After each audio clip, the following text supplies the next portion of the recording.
Thank you, Rachel. Good morning, everyone.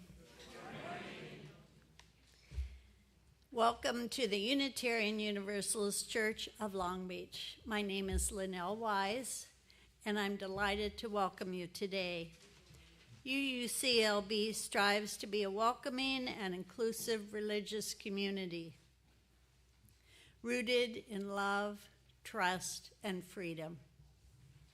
We are bound together in a shared covenant, building a religious community, guided by respect and sustained by our 8 Unitarian Universalist principles. Another special welcome to those of you who are visiting our church this morning and are new or are coming for the second or third or 10th time. Welcome to you. We're so glad you're here. And if you would like to raise your hand and just say your name, that would be great. Yes, sir. Dane and Rita Hutchins, former members. We haven't been here for 5 to 6 years. Welcome, welcome, welcome.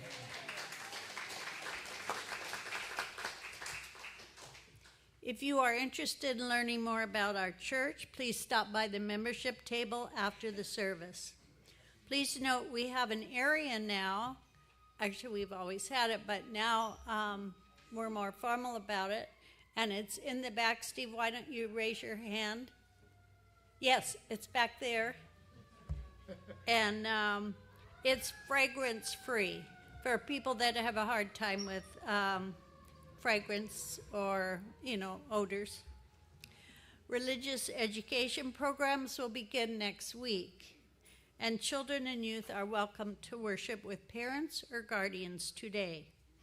Our Rainbow Room is also open for infants and children under 5. After the service, if you are watching us on Zoom, please stay for our virtual coffee hour, and hello to all of you, where you can chat with others in the congregation on the Zoom.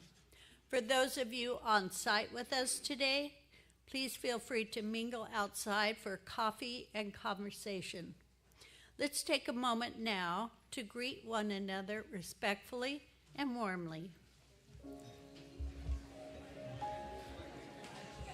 We can go say hi to people too.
Thank you.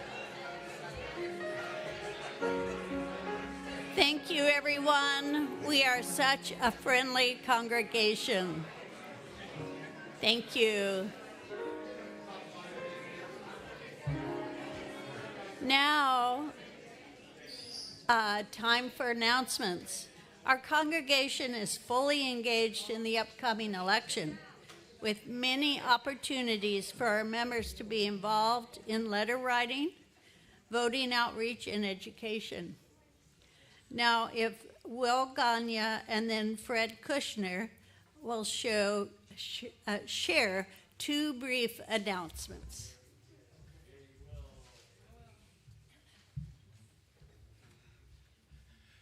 Good morning. I'm Will Gagne.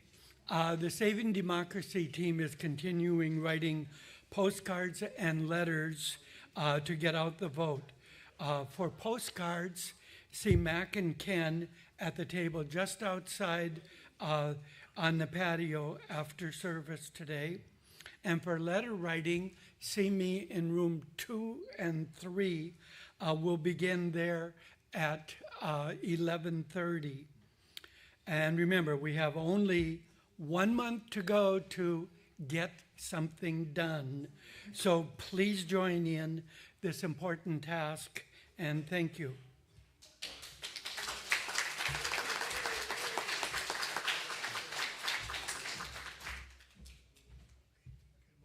Good morning.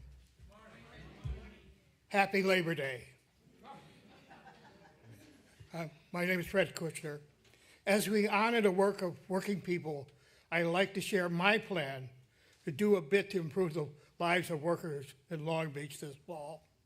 Help advance our church mission of being a diverse, welcoming, anti-racist, anti-sexist, multi-generational, multi-ethnic church. I want to talk about working to pass Measure A in Los Angeles, and particularly in Long Beach. Will give us an opportunity to reach out, embrace, and increase our influence in Long Beach. Measure 8 is a quarter-cent sales tax to increase fund affordable housing and mental health services to address the housing crisis and prevent people from falling into homelessness. We are in the lowest production of housing in years. We are 500,000 units short of affordable housing across Los Angeles County. Measure 8 will also provide legal services on housing and social justice issues. It will mean $24 million for Long Beach for infrastructure and housing. If we don't act now, it's predicted there will be a 25% increase in homelessness, and 30,000 people will lose their life-saving housing. You can see me after church. I can give you more information. Last year, I worked on the passage of RW in Long Beach, led by community organizations like Long Beach for a Just Economy and CLUE. RW changed the lives of thousands of workers in Long Beach. I canvassed. It was a privilege to speak to hundreds of workers in Long Beach, to meet and make lasting friendships with other canvassers, to help build a database of progressive Long Beach residents. I was often tired at the end of a shift. When I got to talk and listen to people I met, I forgot that I was tired, that my feet hurt, that my legs wanted to stop moving. But I was doing 40 hours a week. I also lost weight, and my BP and oxygen level improved, and my mental health improved too, although let's see evidence of that. I'll end this with a little note from the volunteer coordinator in Long Beach, Grace Hong. We will be hosting volunteers every Saturday from 9 to 14 to 11:2, from 9 to 1 p.m., providing training and lunch. We won RW because we were out there canvassing every day. We can do it again and win Measure A. Thank you.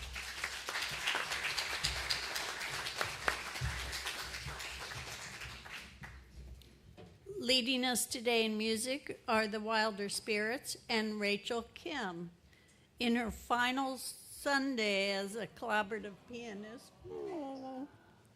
Thank you, Rachel, for sharing your gifts with us in these brief but wonderful 6 months. We wish you all the best. We also welcome to our pulpit Guillermo Torres.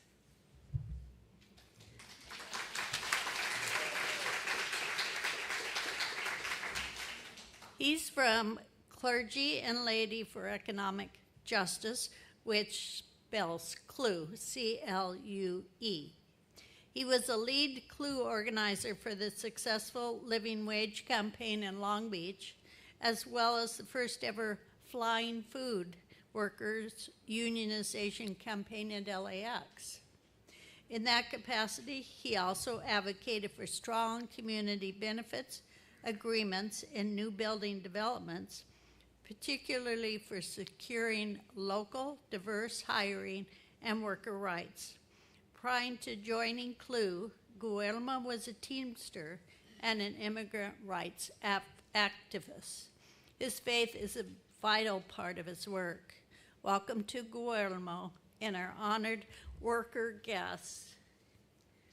You want to just stand up real quickly? Okay, thank you. Gloria and thank you. Let us now pause and settle into our time of worship. Please remember to silence your electronic devices if you haven't already. Let's all take a deep breath. And another one. Labor Day is a time not only to celebrate working people and their contributions to our society, but to remember the struggles that workers endured to achieve the many benefits we now enjoy and take for granted. Here's some of them. The 8-hour day, workers' compensation, overtime pay, pensions, health and safety laws, Social Security, Medicare, vacation days, unemployment compensation, family medical leave, a restriction on child labor, a minimum wage, and the right to organize for collective bargaining. And there were so many that it did my throat in.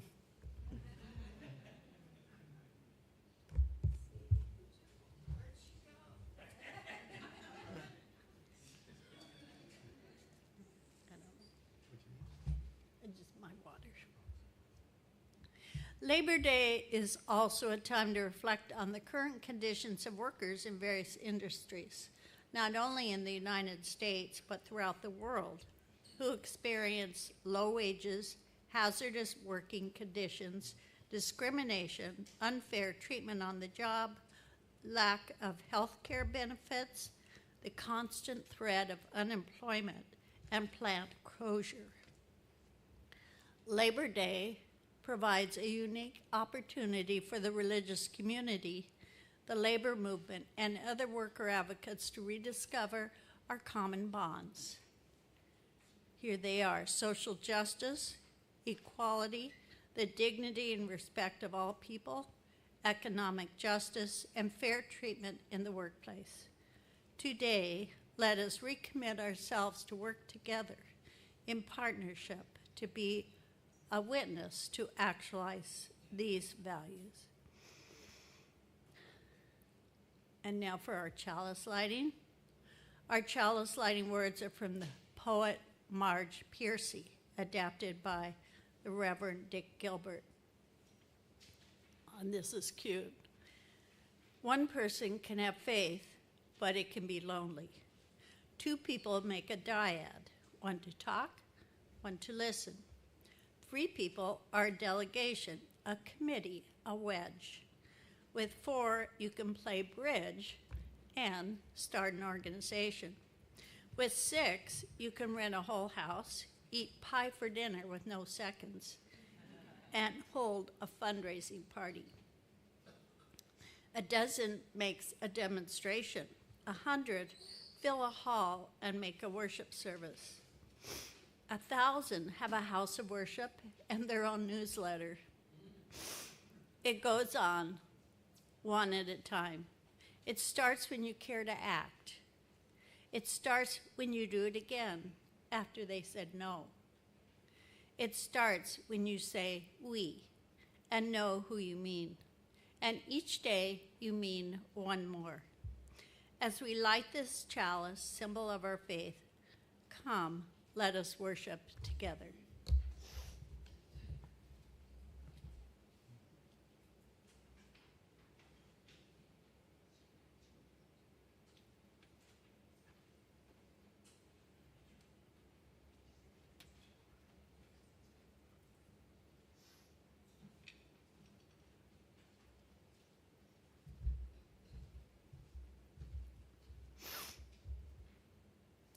We begin our time of meditation with these Labor Day words from author Maya Angelou.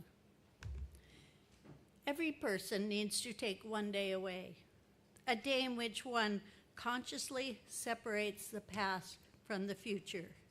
Jobs, families, employers, and friends can exist one day without any one of us.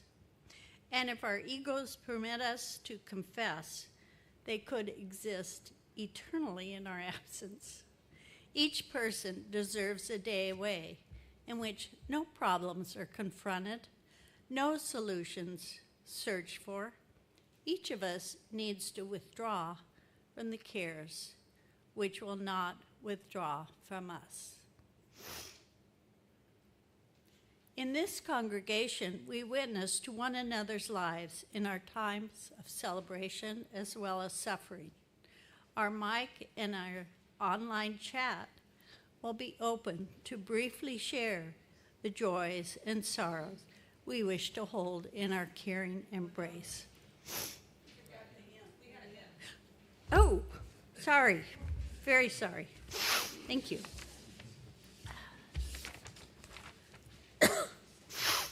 Okay, please rise as you are able to sing 157, Step by Step, the Longest March, and the Wilders will graciously sing with. We're going to go through it twice. So she's going to play it once so we hear it, and then we'll sing it twice through.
We begin our time of meditation with these Labor Day words from author Maya Angelou. Every person needs to take one day away. Oh, we did that already. So I hope you got the message.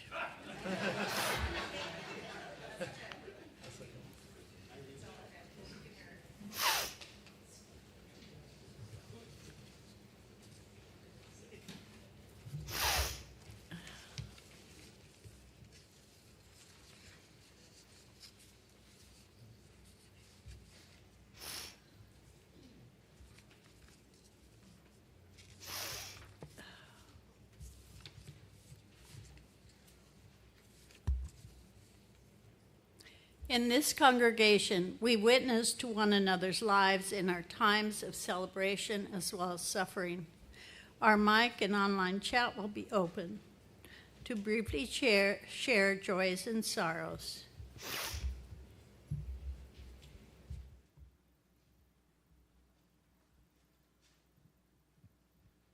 And if you would like to share a joy or sorrow, you can raise your hand and I'll come to you.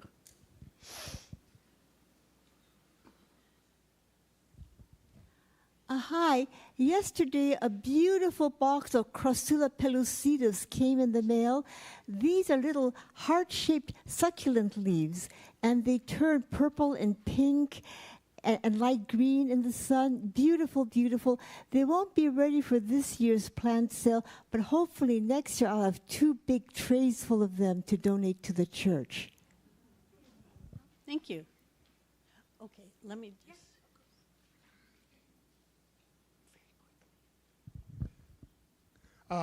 Last week I saw my cardiologist for my biannual checkup, and she was happy. And she only prescribed 1 more medication. But my blood pressure, my oxygen level, all those were good. So I'm on to 80, I hope. Thank you. Hi, my name is Astara, and I'd say my joyous moment is that my little brother, who has 3 different types of seizures, he used to have a seizure every day, and now he has a seizure once a week.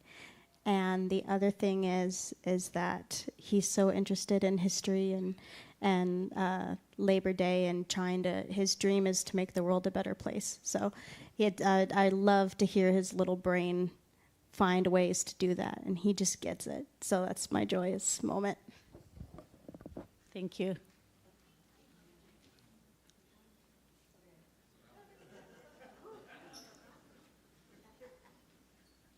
Hi, our daughter Kayleen, who has been coming here since she was 6 weeks old, had her 22nd birthday a couple of weeks ago. So we celebrated. Oh, Valerie Lindberg and Greg. Kayleen Lindberg.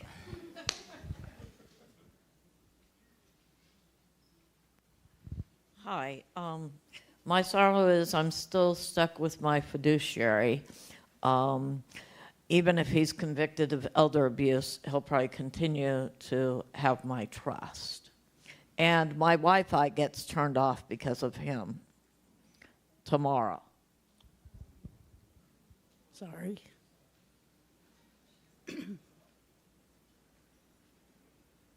Okay.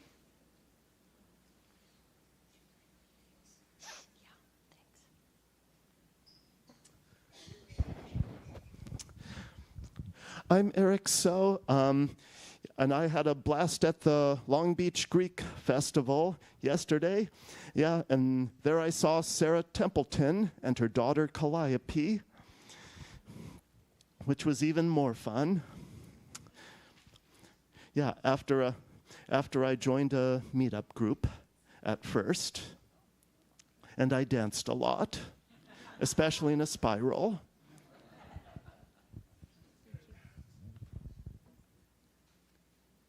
Okay, I'm going to come around this way.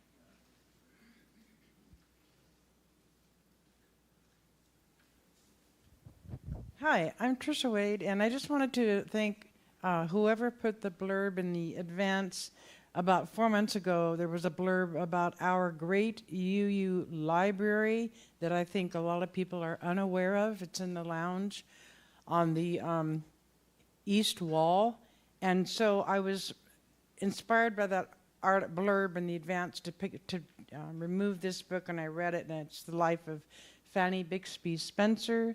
And there are direct blurbs in here relating to the UU Church from the turn of the century. She was way ahead of her time as a feminist and the first female police officer of Long Beach, and a very heavy philanthropist. But I encourage anyone to pick it up and to really peruse the library. There's some really gem books in there. Thank you. Thank you.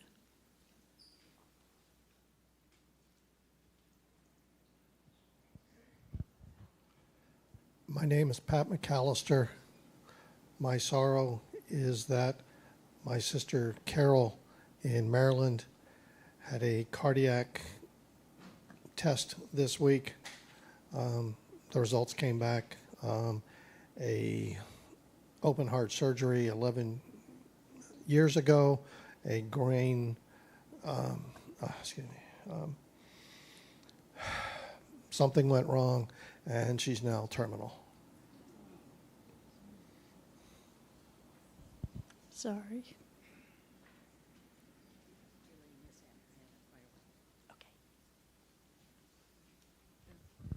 Hi, folks. Oh, this is different to like do the sitting down. Okay. Hi, Elaine Bernal, you, she, they pronouns. A joy I wanted to share is I'm on the California California Faculty Association chapter in Long Beach. My executive board, we were able to have a retreat here at church, and it was really great because it was a way to kind of like connect, two areas of my life here, and it was a really great space to really set our priorities as far as organizing and activism for the academic year, especially with what's happening in higher education or education in general, especially when it comes to free speech. So thank you for the space. Thank you. Hi, I'm Lindsay. I have a joy and a sorrow. My joy is that yesterday I got to go to Catalina to watch my little cousin get married, so that was fun. And mixed blessing is I've got about 6 weeks until I'm having major surgery to get a tumor removed. So, wish me some luck. Thank you. Anyone out here? Yes.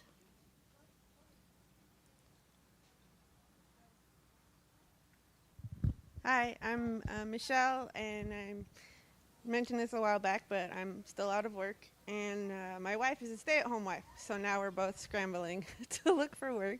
Luckily, we live with my parents, so we're not going to be on the streets, but it's still frustrating and hard. Thank you.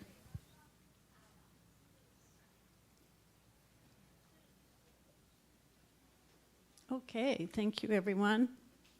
Oh, one more. This will be the final one.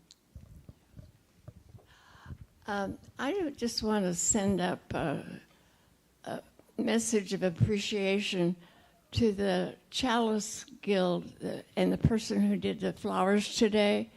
It's just fantastic. And this is a labor of love that's normally not acknowledged. And so I just wanted to do it today. Thank you very much.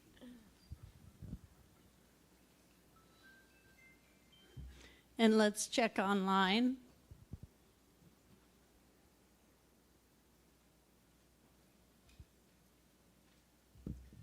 From Janet Becker to everyone, mourning the loss of Herschel Goldberg Pollen, a beloved 23-year-old Israeli hostage found in an underground tunnel. And Janet Becker, the same thing.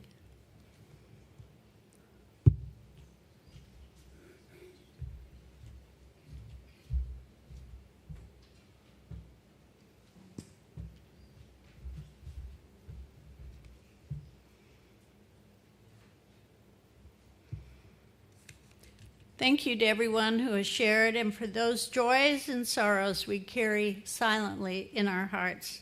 We lift up these joys of our lives, small and large. We celebrate these joys with you, and we mourn the grief, loss, and hardship within our own UUCLB community, Greater Long Beach community, and our larger world. We send you comfort and hold you tenderly in your sorrow. Let us widen our circle of care and to embrace one another with our compassion and our love. I invite you into silence now, an invitation to allow yourself to open to healing and to feel yourself connected to each and every person here in this room, the movements for change. May our compassion be kindled as we send the healing energy to each and every place of suffering in our world.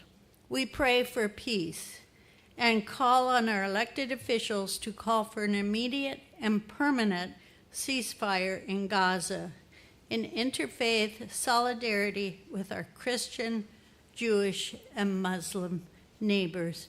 And now for a few seconds of silence.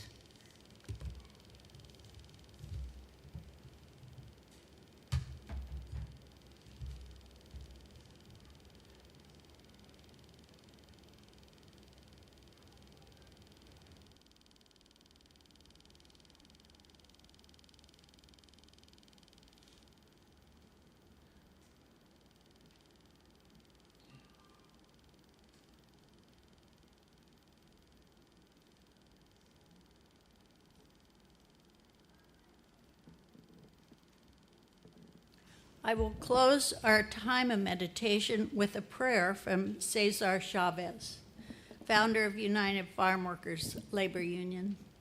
Spirit of life, grant me the courage to serve others, for in service there is true life.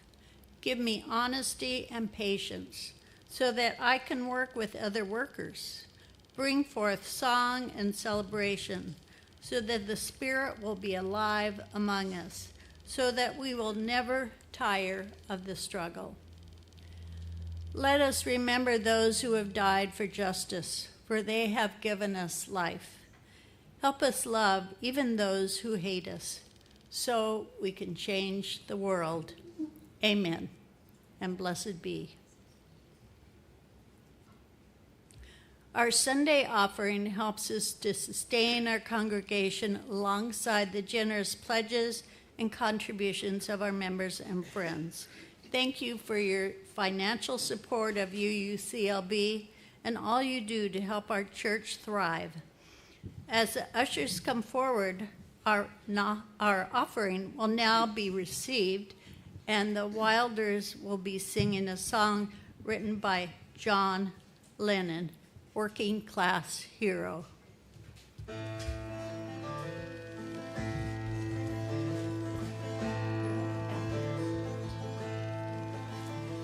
As soon as you're born, they make you feel small by giving you no time instead of it all, till the pain is so big you feel nothing at all.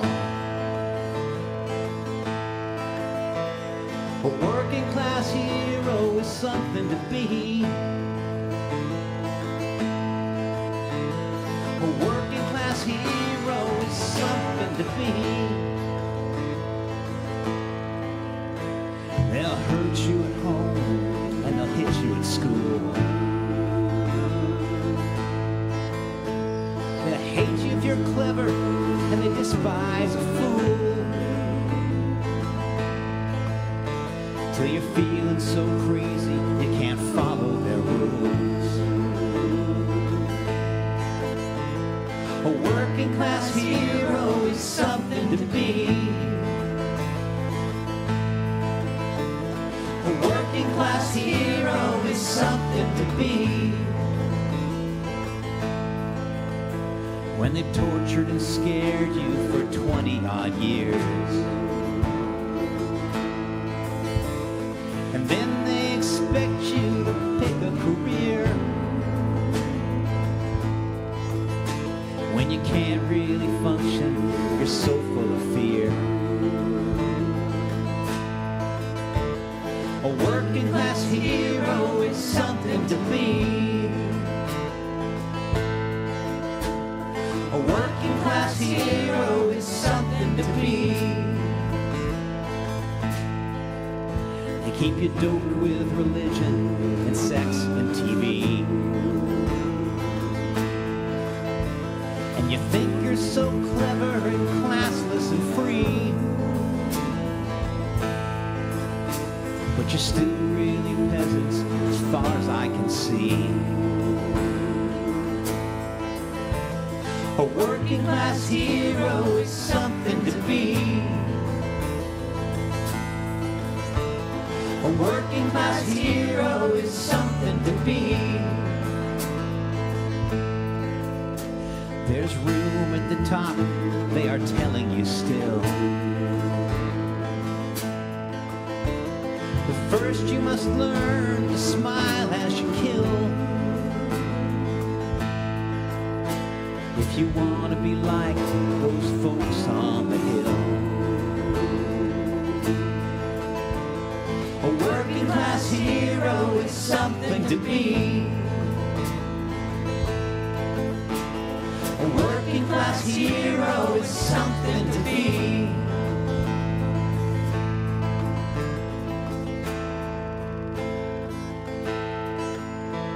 If you want to be a hero, well, just follow me. If you want to be a hero, well, just follow me.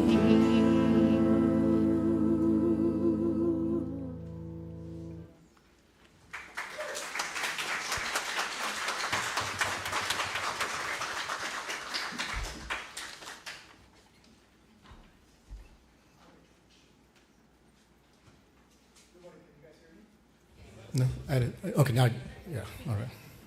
Well, thank you for having me here. It's been a while since I have been here at this congregation. The prodigal son has returned. And if you know the story of the prodigal son, there's some reflection, some repentance, and then some celebration, which is, I think, hearing some of the words that we heard today, some of the music, some of the liturgy, some of the prayers, I think is in line with the message today that I want to share with you, especially in honor of Labor Day, in honor of workers that we will be celebrating or thinking about tomorrow.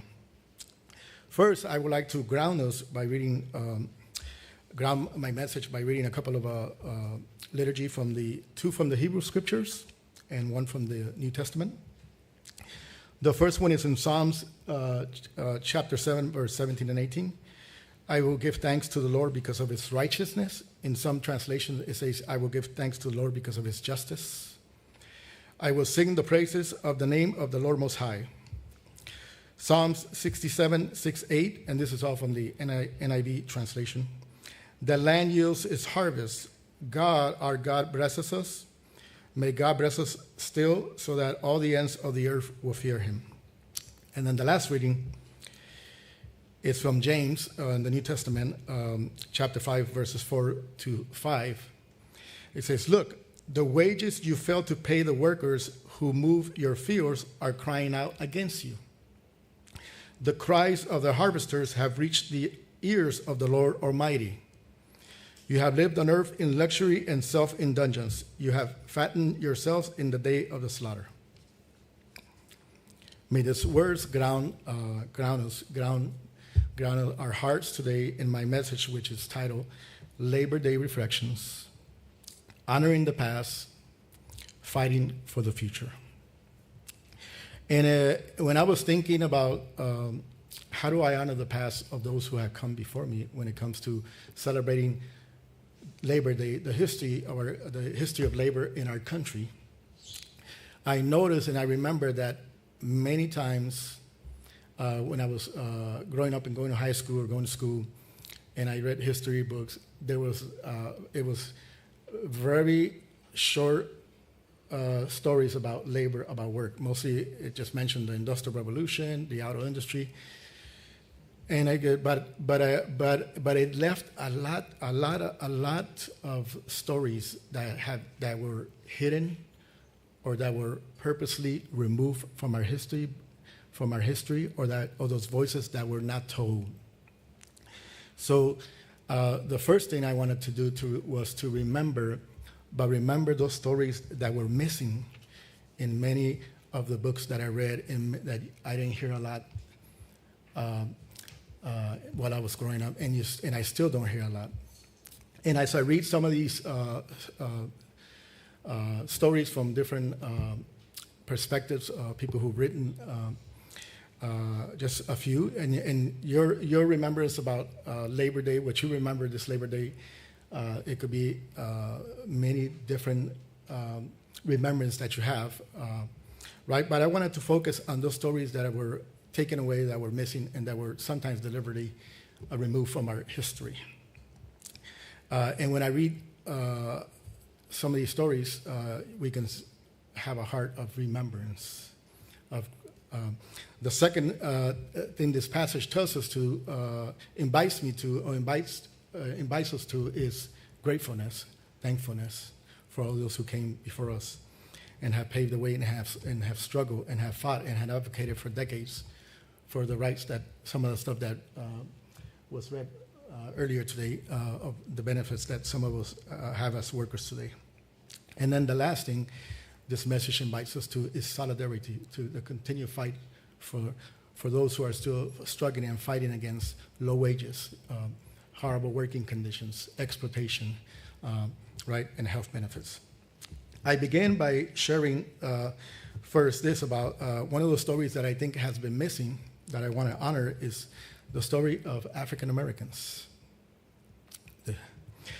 There was a post written by Asha Banerjee and Kamara Johnson entitled African American Workers Built America.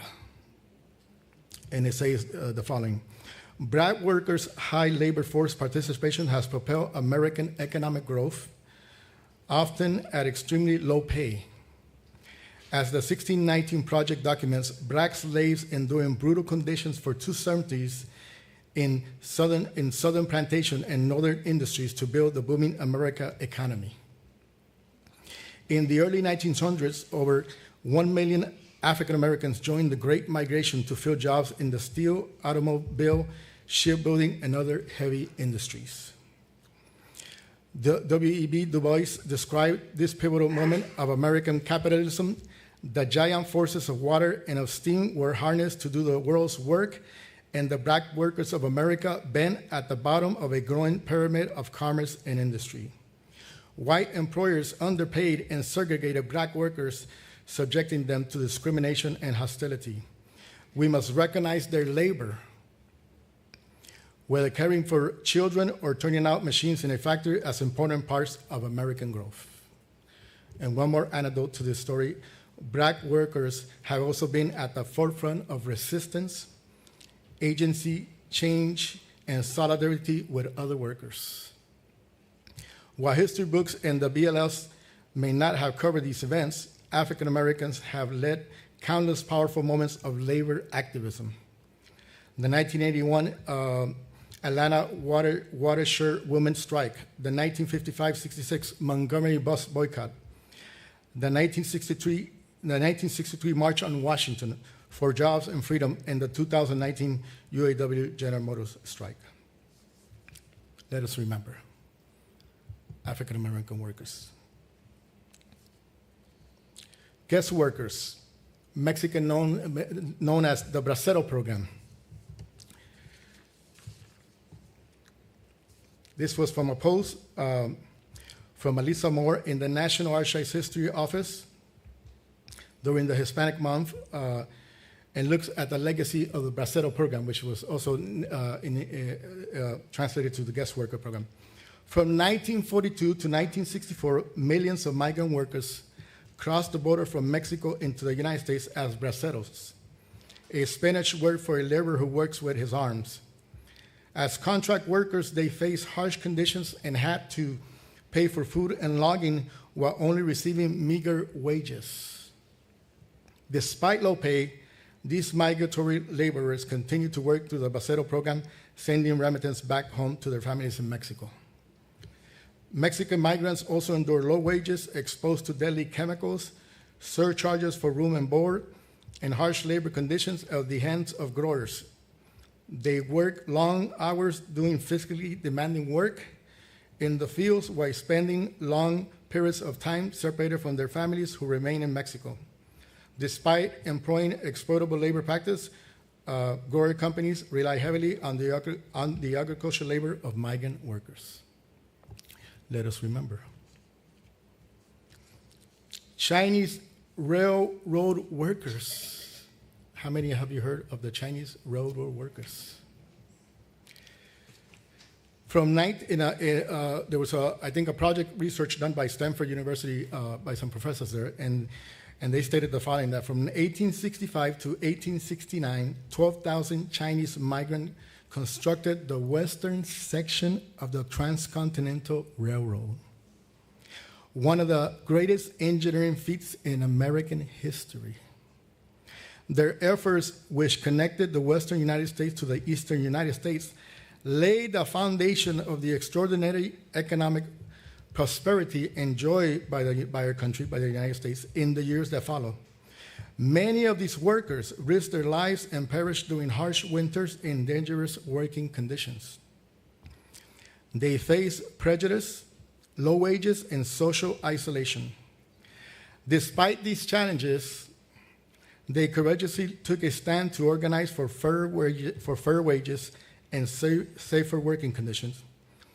Their efforts not only bridged our nation together, they advanced the cause of good, safe jobs for all workers, immigrant and native workers alike. Let us remember. Let us remember those who came before us. And let us ask for forgiveness for the treatment that they receive, but let us not forget the significant contribution that those workers that are usually left out in our stories, in our books, in our histories, in the media, their stories are not told. Let's remember them today as we honor the past and we celebrate Labor Day. The second thing that this message invites us to is to be grateful. Grateful for organized labor. Grateful for the Mother Earth, for the way Mother Earth sustains the work that we do. Grateful for the harvest that results from the work of our hands. Grateful for the food and shelter. Grateful for the abundance that we have. Because work, in my tradition, is a divine decree as a means to be able to sustain my life, sustain my family, and sustain others who are in need, our neighbors. This message today is to invite us, in addition to remembering, to be grateful, to be thankful.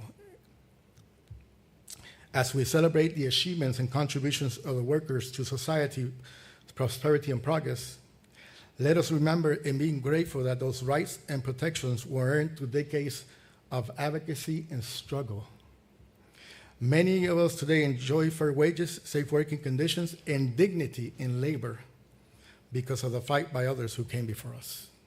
Because at the end, it's about the human dignity of each person, how our work is sacred, and how the employer treats another human being, right? But the last thing that our message invites us to is to fight for the future, to the continued struggle for those who continue to fight for better wages, for a living wage, for working conditions, for health benefits, for pensions, to be able to take care of themselves and their families. Solidarity invites us to be in solidarity with workers, and thank you for being in solidarity.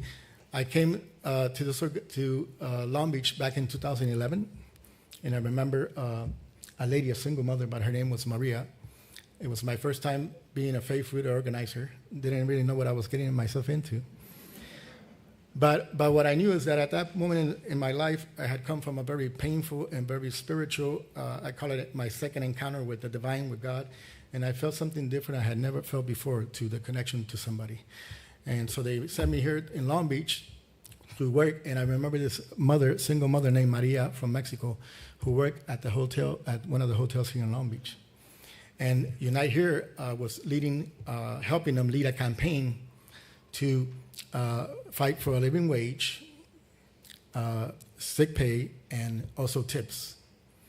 And I remember this mother that I had met, that she was fearful and she was scared, and she was also, she shared with me that she'd been working at one of the hotels for 14 years back then, and her wage was only like $8 an hour after 14 years.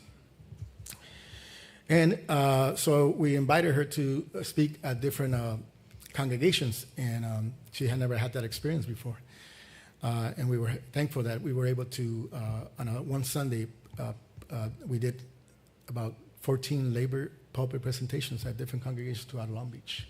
At Methodist congregations, UUs, UCCs, Episcopalian congregations.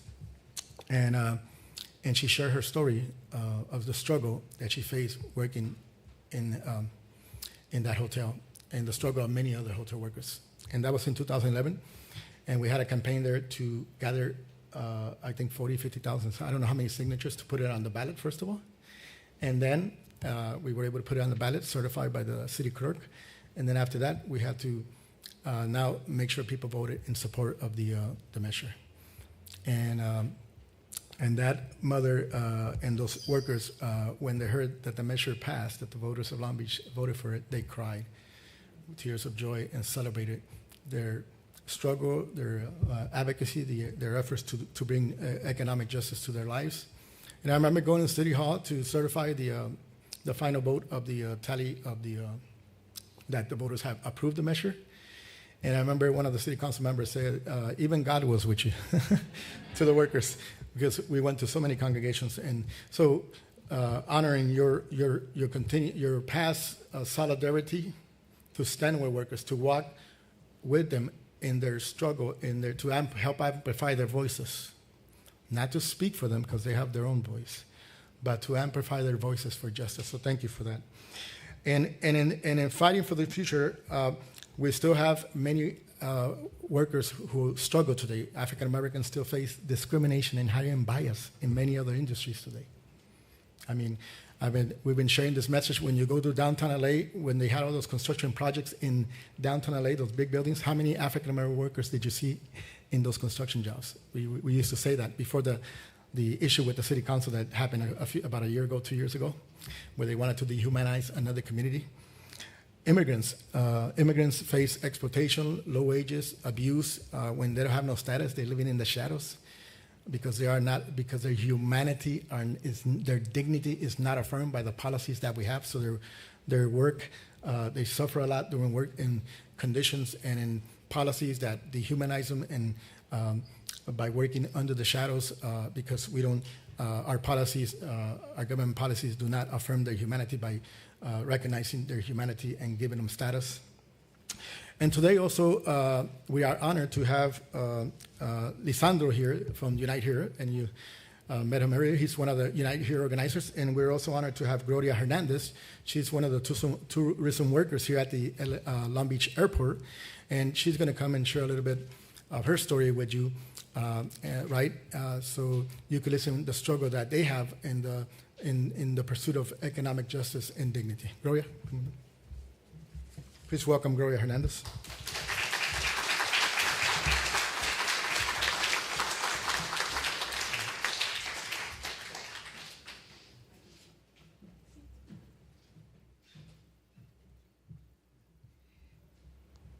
Hi, my name is Gloria Hernandez, and that was a lovely speech.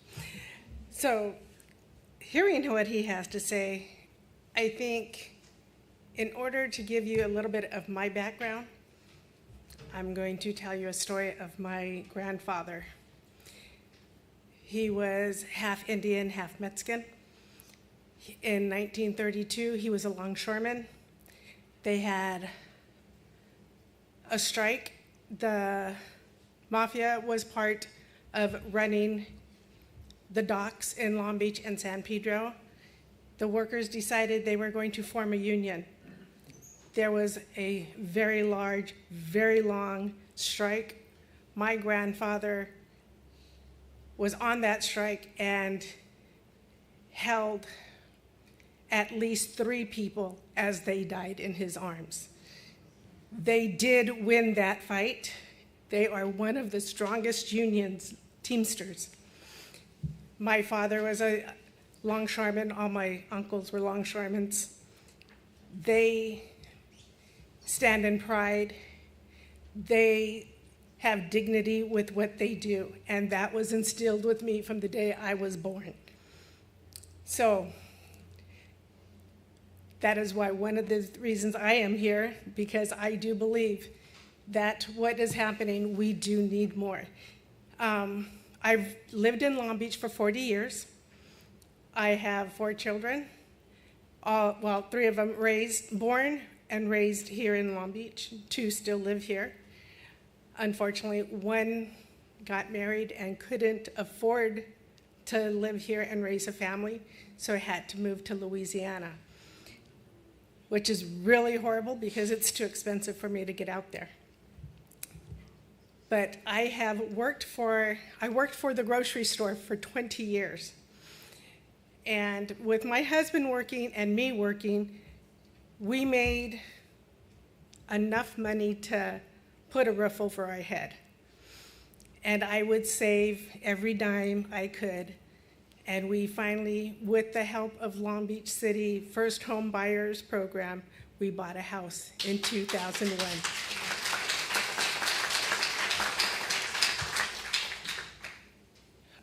4 years ago, my husband was basically forced to retire.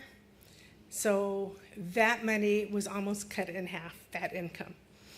I had retired from the grocery stores already, so I was basically forced to come back to work. I've been working for Long Beach Airport for 2 years now, and when I started there, it was basically minimum wage.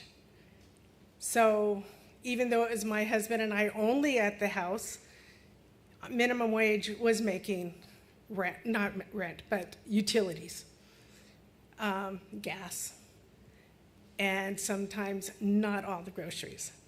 We were finding ourselves at times when we needed medication, it was like, okay, we'll get the medicine because we need to stay healthy, but now we had to find ourselves at the day-old bread, the discount meats, and sometimes we were eating rice and beans all week or sandwiches for dinner.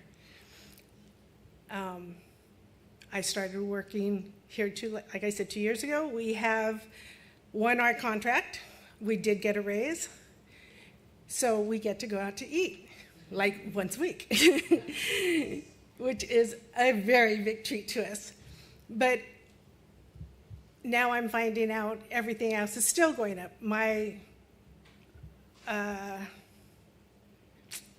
The house insurance just doubled. So even with the raise that I got, I'm now paying the rest of my house insurance. And I was told that we now need to get earthquake insurance, which we don't have, and they're not willing to give it to us. So what do? We don't know. But the fight still stands. We still need this law to pass to give us up to $23. And I know it doesn't sound like a whole lot, but it will help. There are people out there who still cannot. Rent just went up 5% for everybody. So even though we got our little raise, economy is still going up, and it's still hard. And I've been in my house since 2001, and if it keeps going up and my wages don't go up, I may have to lose my home. I do see that coming. I was out of work for 6 months, and the savings that I did have is no longer there. That was supposed to be my little backup in case things did go up, and now it's gone. So without another raise, and economy just going up and up, I can see me having to lose my house within the next 5 years. And I really don't want to have that to happen. So I do appreciate all the fight that you've done for us, all the council meetings that you've been to with us, and I do hope that you continue them because we do need to fight for that. We do still need to go forward and to get what we need to keep us up to today's standards, because right now we're at yesterday's standards again. I thought I was up there, and then they hit me. So thank you very much, and I thank you for your support.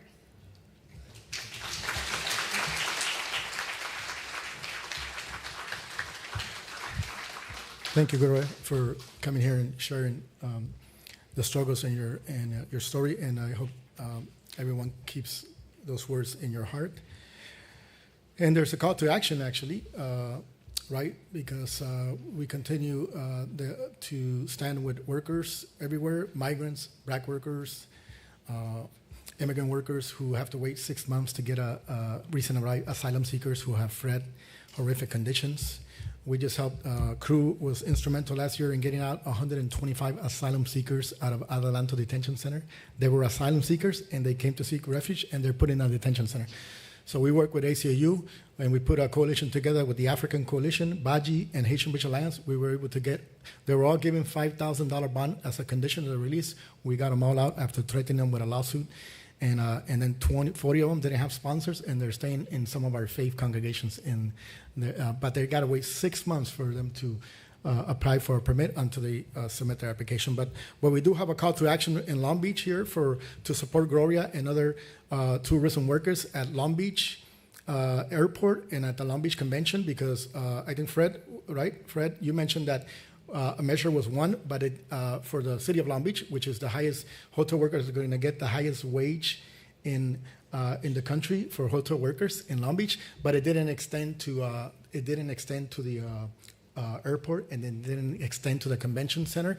In light that the World Cup is coming here and the Olympics, and they're investing in infrastructure, please, that's the call to action. We're going to have some flyers here, and I'm also going to have a sign-up sheet. There's a city council hearing coming up in September, 17, a city council hearing. And if you want to be there to support, like Fred and others who have supported in the past, you can sign up our sheet here. If you also want to support asylum seekers, that will be the sign-up sheet, and just put their asylum seekers also on a note there.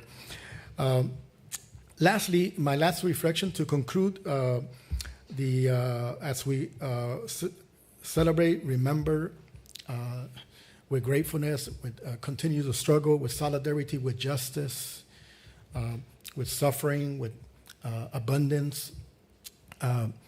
As I was last Sunday, as I knew I was going to prepare this, I knew before Sunday I was going to prepare this sermon for you guys here. But I went to my mother-in-law lives in Koreatown area. And one of the places sometimes we go when we drive from the high desert, because I don't live in LA no more. After 50-something years, we moved out to the high desert, to the wilderness. You guys are still in the promised land over here. One of the areas there, sometimes we go have some food there. It's the Larchmont Village over there on the west side, by the Grove. And I was there last Sunday, and they have a bookstore. I think it's one of the oldest bookstores in LA. And there was a young man that had a table and said, "Free poems, any subject." I go, "Oh."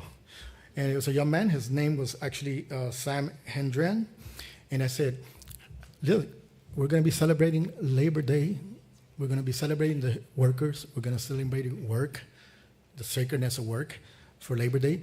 Can you do a poem celebrating workers, celebrating Labor Day?" She go, "You know what? That's a great idea."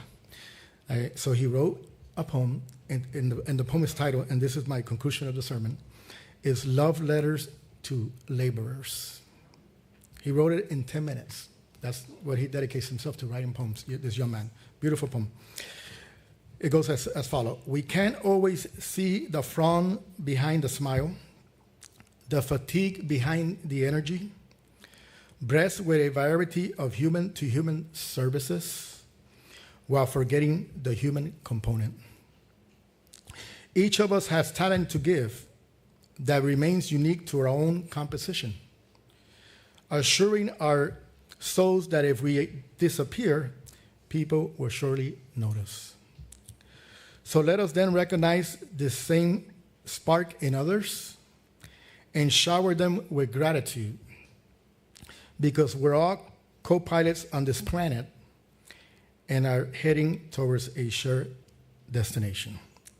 Sam Hendren. Thank you for having me here, and I hope these words and this message has been a blessing, and we may continue to remember, to be grateful, and to continue to walk in solidarity with workers, and because they're all connected to our own humanity, each one of them. Thank you.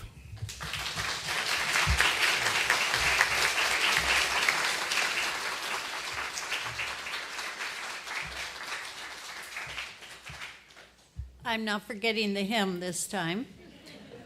Please rise now and body your spirit for our final hymn, number 162, "Gonna Lay Down My Sword and Shield."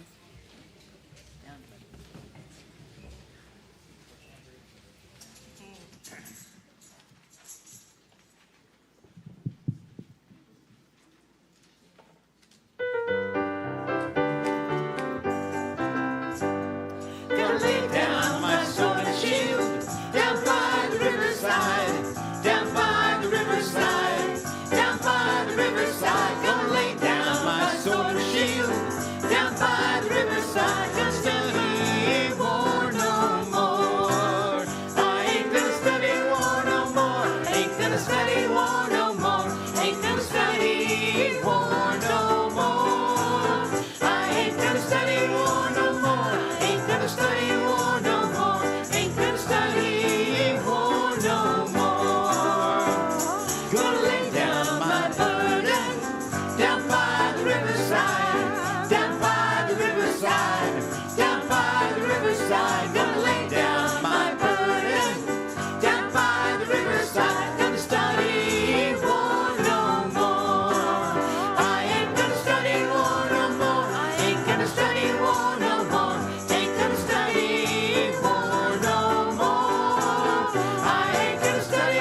Thank you to everyone, to Guillermo, Gloria, and our special guests, and everyone who helped to create worship this morning, and to all who joined us in person and online.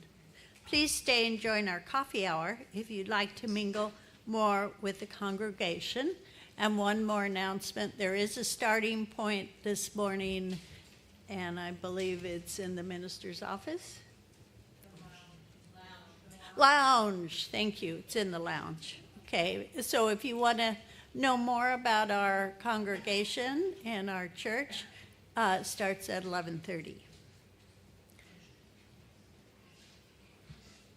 Now, to extinguish our chalice, we extinguish it, but not the light of truth, the warmth or love, or the fire of commitment. These we carry in our hearts until we are together again.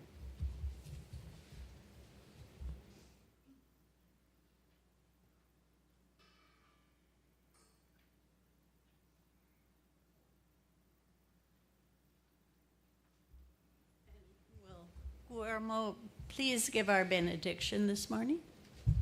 Thank you. And now for the benediction, I would ask that wherever you go as you leave this sacred place, that compassion, justice, humanity accompany you everywhere you're at. May God grant grace and light to those places that are dark in the world, where injustices and darkness is. May He shine the light in those places and justice, and bring justice to those places. May He comfort those who are suffering. May He heal. And may He walk with you. May He bless you. May He keep you. And may He continue to shine His light upon you.